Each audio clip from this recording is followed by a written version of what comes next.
front of you, there isn't really much more that he that he would want to bring in this matchup.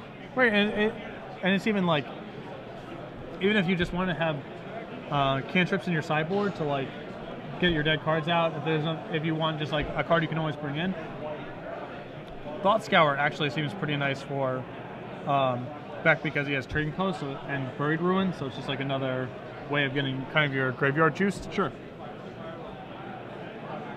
Looks like Hume is going to take a mulligan. Do you think one side is more favored than the other in this particular matchup?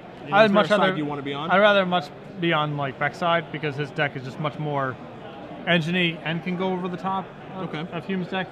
Hume's deck feels like it has the potential just for like draws that don't go anywhere. Most of his card advantage is contextual, like Lingering Souls and Day of Judgment and Black Zenith and all these kind of cards. Our card advantage only if like your opponent is like kind of willing to cooperate, if that makes sense. Sure. Whereas the stuff that Beck's deck is doing like kind of isn't predicated on his opponent. And now it looks like Hume's on 5 cards. But I'm usually very suspicious of like control decks that don't really have card advantage. Now, obviously, a lot of what Hume's doing against creature decks is insane. Like he has a bunch of wraths, like life gain, spot removal, threats that are very hard to deal with, et cetera, et cetera. But in this kind of matchup, his cards just like don't necessarily operate correctly. Like his control elements don't work. Sure. And you know, like you said, because he's a controller that doesn't have any card drawing or card manipulation, as we're going to see exactly what's in his hand. It's definitely 2 lands and a Staff of Nim. I can't see what it's Plains, Ghost Quarter, Staff of Nim, and then a 4th card I cannot see. It looks kind of like Lingering Souls to me. I'm not 100% positive, however. Not a horrible 4-card hand, or 5-card hand rather, if it's Lingering Souls. It actually looks like it's a land now. Okay. But yeah, as you said, because he doesn't have any card manipulation or anything of that nature, you know, as good as, let's say, a card like Divine Offering is in this matchup against Josh, yeah, he has no way to find it. Right. He just hope that he draws it. Yeah. And then he draws it at like the right time for it to be good. Yeah. And there's a Summoning. One of the many engine cards in Josh Beck's deck. And we see a Doomblade in Michael's hand. I think we just drew a Lich. Grand Architect.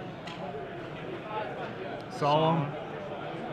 So now, yeah, the engines are turning online very quickly here. Yep. We will likely see a Doomblade on that Grand Architect, but he is getting off to a quick advantage.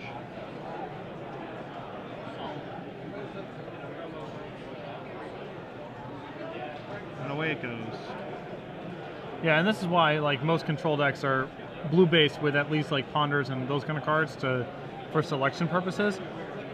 Decks like Hume's kind of only work if you know the metagame is in a very particular spot and like all the decks are like playing into Day of Judgment, Terminus, etc., etc. Yeah. Because then when you run into other control decks, it's like, well, you don't have nearly enough aggression to steal the game early, nor do you have any late game inevitability because they're like finding their correct cards, hitting the appropriate number of land drops, etc., etc. While you are way more likely to have like your draws way more likely to fumble in some way.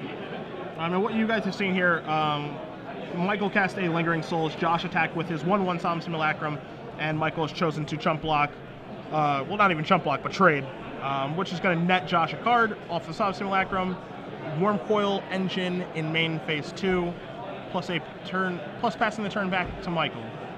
And now Michael is going to be flashing back his Lingering Souls, so just want to keep you up to pace on the action. So Worm Coil down to a 5/5. This is a Summoning.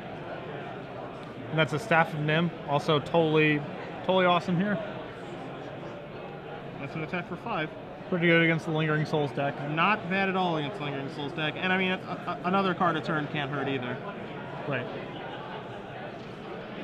But we'll see a Haven Ghoul Lich, okay. Get this back, cast Solemn, get another land. We're going crazy.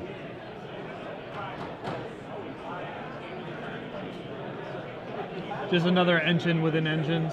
Yes, his deck is all engines. It's very interesting. Yeah. The engines also work well together, too. Right, yeah.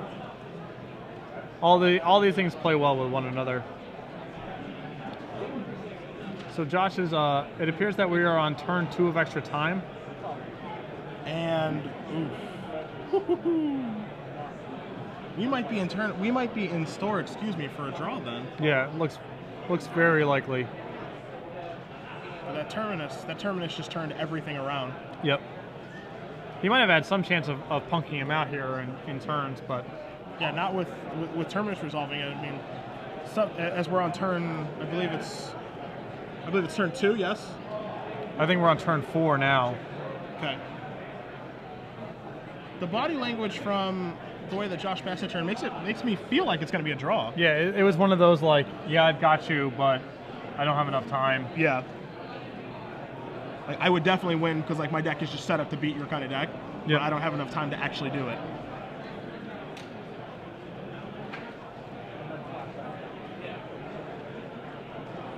Staff of Nim seems like pretty custom suited for building decks like the one that Hume has, because it allows you to play a lot of mana and actually does give you a card advantage source.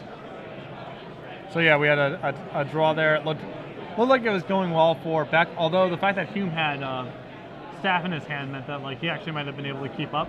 Yeah. Yeah.